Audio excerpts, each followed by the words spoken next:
നമ്മൾ ഇന്ന് നോക്കുന്നത് 2024 എറണാകുളം വയനാട് ജില്ലകളിലേക്ക് നടന്ന LDC എക്സാമിന്റെ ഇംഗ്ലീഷ് മലയാളം ക്വസ്റ്റ്യൻസ് ആണ്. Question paper code 133/2024. ആദ്യം നമുക്ക് ഇംഗ്ലീഷ് ക്വസ്റ്റ്യൻസ് നോക്കാം. 81ാമത്തെ question, neither mister Gupta's sons nor his daughter dash to the gym regularly. Neither mister Gupta's sons nor his daughter dash to the gym regularly. ഇവിടെ ആൻസർ വരുന്നത് ഓപ്ഷൻ ഡി ആണ്, ഗോസ്. നമ്മള് നൈദർ നോർ വെച്ച് കണക്ട് ചെയ്യുമ്പോൾ രണ്ടാമത്തെ സബ്ജക്ട്, അതായത് നോറിന് ശേഷം വരുന്ന സബ്ജക്റ്റിനനുസരിച്ച് വേണം വെർബ് എഴുതാൻ. ഇവിടെ രണ്ടാമത്തെ സബ്ജക്ട് എന്ന് പറയുന്നത് ഹിസ് ഡോട്ടർ ആണ്, അതൊരു സിംഗുലർ ആണ്, അതുകൊണ്ട് വെർബും സിംഗുലർ വരണം. അപ്പൊ ആൻസർ വരുന്നത് ഓപ്ഷൻ ഡി, ഗോസ്. 82ാമത്തെ question, if she call me I dash the party. If she call me, I dash the party. തന്നിരിക്കുന്നത് ഒരു കണ്ടീഷണൽ സെന്റൻസ് ആണ്. if ക്ലോസില് സിമ്പിൾ പാസ്റ്റ് വന്നാല് മെയിൻ ക്ലോസിൽ എങ്ങനെ എഴുതണം? would, should or might plus V1. if ക്ലോസില് സിമ്പിൾ പാസ്റ്റ് വന്നാല് മെയിൻ ക്ലോസില് would, should or might plus V1 എന്ന ഫോമിൽ വേണം എഴുതാൻ. അപ്പൊ ഇവിടുത്തെ ആൻസർ ഏത് വരും? Option B, would attend. if she call me, I would attend the party. 83ാമത്തെ question, dash boy who talked to me yesterday turn out to be my old neighbor's son. Dash boy who talked to me yesterday turned out to be my old neighbor's son. ഇവിടെ വരുന്ന article ഏതാ? Answer option D, the ആണ്. The boy who talked to me yesterday turned out to be my old neighbor's son. ഒരു വ്യക്തിയെയോ വസ്തുവിനെയോ കൃത്യമായി ചൂണ്ടിക്കാണിക്കാനാണ് നമ്മൾ the ഉപയോഗിക്കുന്നത്. ഒരു വ്യക്തിയെയോ വസ്തുവിനെയോ കൃത്യമായി ചൂണ്ടിക്കാണിക്കാനാണ് നമ്മൾ ദ ഉപയോഗിക്കുന്നത്. ഇവിടെ ഏതെങ്കിലും ഒരു കുട്ടിയെ പറ്റി അല്ല പറയുന്നത്, ഇന്നലെ എന്നോട് സംസാരിച്ച ആൺകുട്ടി എന്നാണ് പറയുന്നത്. അപ്പം ആ ആൺകുട്ടിയെ പ്രത്യേകമായിട്ട് എടുത്ത് പറയുന്നത് കൊണ്ടാണ് നമ്മൾ ഇവിടെ ദ ഉപയോഗിച്ചത്. The boy who talked to me yesterday turned out to be my old neighbor's son. 84ാമത്തെ question, I would rather have tea dash coffee. I would rather have tea dash coffee. ഇവിടെ answer വരുന്ന ഓപ്ഷനെ than ആണ്. I would rather have tea than coffee. English ഗ്രാമറില് രണ്ട് കാര്യങ്ങളിൽ ഒന്നിന് കൂടുതൽ മുൻഗണന കാണിക്കാൻ ഉപയോഗിക്കുന്ന സ്ഥിരം ഘടനയാണ് would rather than. രണ്ട് കാര്യങ്ങളിൽ ഒന്നിന് കൂടുതൽ മുൻഗണന കാണിക്കാൻ ഉപയോഗിക്കുന്നതാണ് വുഡ് റാദർ ദാൻ. അപ്പം വുഡ് റാദറിന് ശേഷം ദാൻ ഉപയോഗിക്കണം. ഇനി പ്രിഫർ ആണ് ഉപയോഗിക്കുന്നതെങ്കിൽ ടു ആണ് ചേർക്കേണ്ടത്, ദാൻ അല്ല. For example, I prefer tea to coffee. 85ാമത്തെ question, I am older than you. Question tag എഴുതാനാണ് I am older than you. Option D, aren't I. 86ാമത്തെ question, little Ann always dash to her older brother. Little Ann always dash to her older brother. Option A, looks up to. Option B, looks into. Option C, looks out. Option D, looks around. ഇതിന്റെ answer വരുന്നത് option A, looks up to. അതിന്റെ meaning വരുന്നത് ഒരാളെ ബഹുമാനിക്കുക, അല്ലെങ്കിൽ ആരാധിക്കുക, അല്ലെങ്കിൽ മാതൃകയാക്കുക എന്നൊക്കെ പറയുന്നതിനാണ് നമ്മൾ ലുക്ക് അപ് ടു ഉപയോഗിക്കുന്നത്. Little Ann always looks up to her older brother. ഇനി ലുക്സ് ഇൻ ടു എന്ന് പറഞ്ഞാൽ അന്വേഷിക്കുക അല്ലെങ്കിൽ പരിശോധിക്കുക. ലുക്സ് ഇൻ ടു അന്വേഷിക്കുക അല്ലെങ്കിൽ പരിശോധിക്കുക. ലുക്സ് ഔട്ട് എന്ന് പറഞ്ഞാൽ ശ്രദ്ധിക്കുക അല്ലെങ്കിൽ ജാഗ്രത പാലിക്കുക. ലുക്സ് എറൗണ്ട് എന്ന് പറഞ്ഞാല് ചുറ്റും നോക്കുക. നിങ്ങൾ കഴിയുന്നത്ര പ്രീവിയസ് ഇയർ ക്വസ്റ്റ്യൻ പേപ്പർ ചെയ്ത് നോക്കാൻ ശ്രമിക്കുക. കാരണം ഇംഗ്ലീഷിനും മലയാളത്തിലും സിലബസിന് കാര്യമായിട്ട് മാറ്റമൊന്നും വന്നിട്ടില്ല. പിന്നെ മുൻപൊക്കെ മലയാളത്തില് ഗ്രാമർ പാർട്ടായിരുന്നു കൂടുതലും ചോദിച്ചിരുന്നത്. ഇപ്പൊ അത് വൊക്കാബുലറി പാർട്ടായിട്ടുണ്ട്. എങ്കിലും ഗ്രാമറിൽ നിന്നും ക്വസ്റ്റ്യൻസ് വരുന്നുണ്ട്. അതുപോലെ ഇംഗ്ലീഷ് നമ്മൾ ഇപ്പം പ്രീവിയസിൽ ഏത് ക്വസ്റ്റ്യൻ പേപ്പർ എടുത്ത് നോക്കിയാലും അതിൽ ഷുവറായിട്ട് ചോദിക്കുന്നതാണ് question tag, reporter speech, passive voice, phrasal verbs, if close, ഇങ്ങനെ ഷുവറായിട്ടും ചോദിക്കുന്ന കുറച്ച് ക്വസ്റ്റ്യൻസ് ഉണ്ട്. അപ്പം നമ്മൾ ചെയ്യാൻ പറ്റുന്നത്രയും ക്വസ്റ്റ്യൻ പേപ്പർ വർക്കൗട്ട് ചെയ്യുമ്പോൾ നമുക്ക് ആ ക്വസ്റ്റ്യന്റെ പാറ്റേൺ മനസ്സിലാക്കാൻ പറ്റും.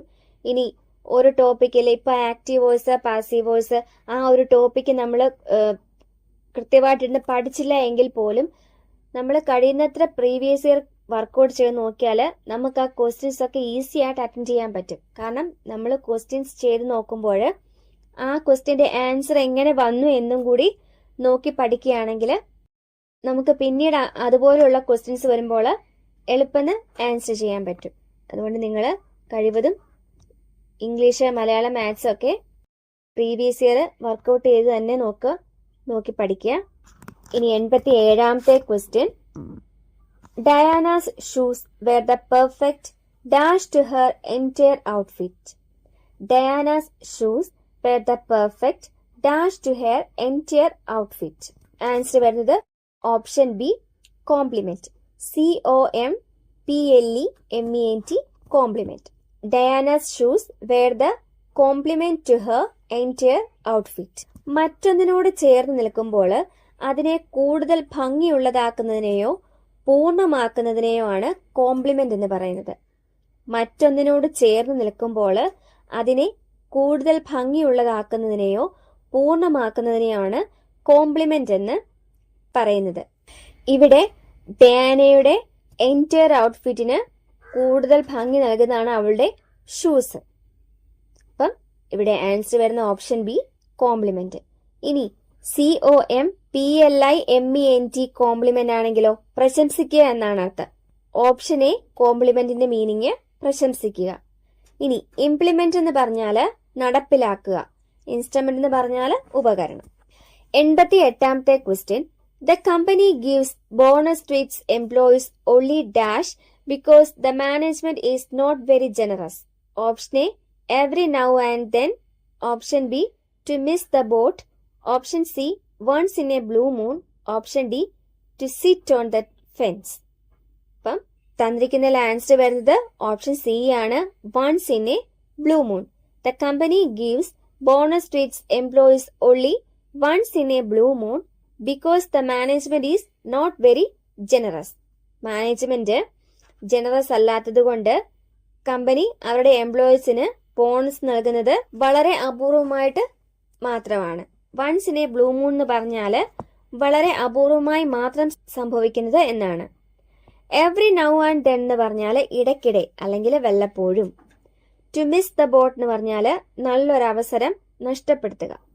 To sit on the fence എന്ന് പറഞ്ഞാൽ നിഷ്പക്ഷ നിലപാട് സ്വീകരിക്കുക. 89ാമത്തെ question. Substitute the underline phrase with suitable word from the following. Susan doesn't go to church as she calls herself as someone who doesn't believe in the existence of God. തന്നിരിക്കുന്ന സെന്റൻസിൽ underline ചെയ്തിരിക്കുന്ന ഫ്രേസിന്റെ one word ആണ് ചോദിച്ചിരിക്കുന്നത്. someone who doesn't believe in the existence of God.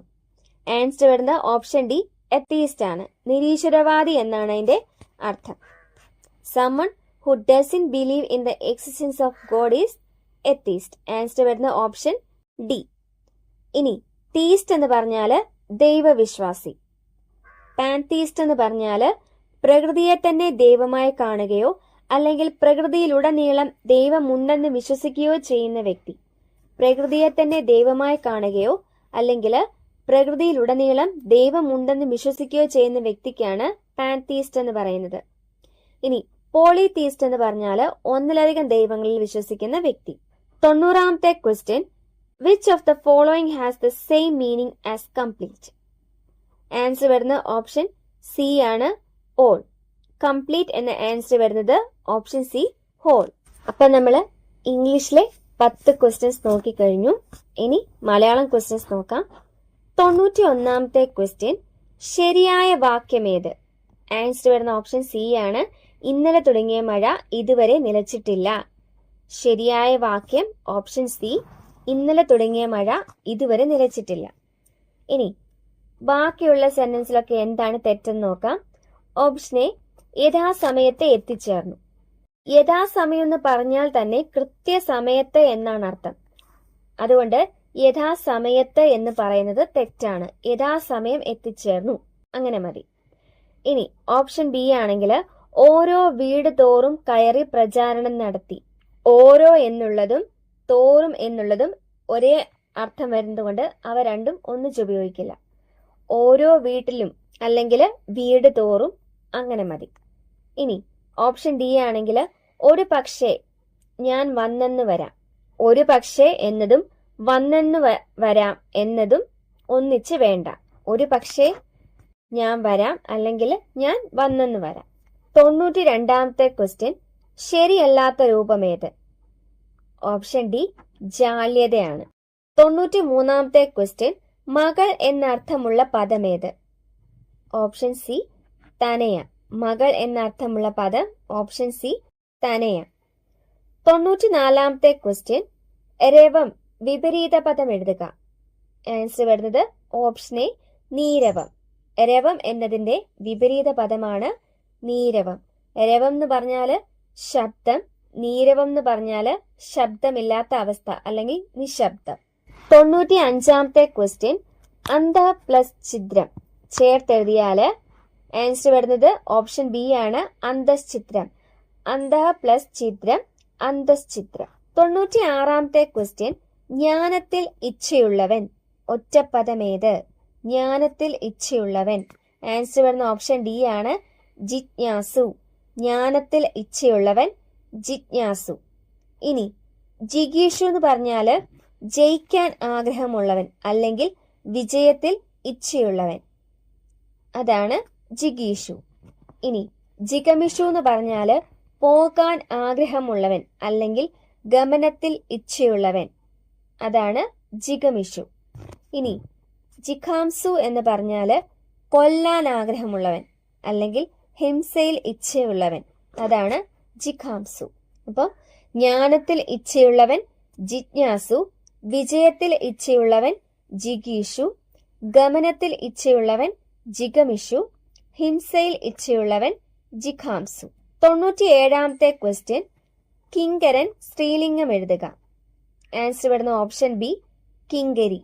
കിങ്കരൻ എന്നതിന് സ്ത്രീലിംഗമാണ് കിങ്കരി. 98ാമത്തെ question, അലിംഗ ബഹുവചനത്തിന് ഉദാഹരണം എഴുതുക. Answer വരുന്ന option A മിടുക്കർ. 99ാമത്തെ question, വാങ്മയം പിരിച്ചെഴുതുമ്പോൾ.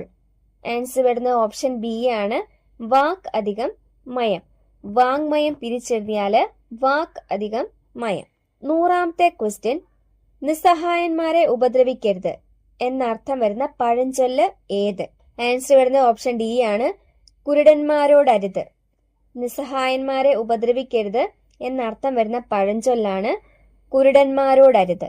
നമ്മൾ നോക്കിയത് 133/2024 ക്വസ്റ്റ്യൻ പേപ്പറിലെ ഇംഗ്ലീഷ് മലയാളം ക്വസ്റ്റ്യൻസ് ആണ്. പുതിയൊരു ക്ലാസ്സിൽ വീണ്ടും കാണാം. Thank you. Happy learning.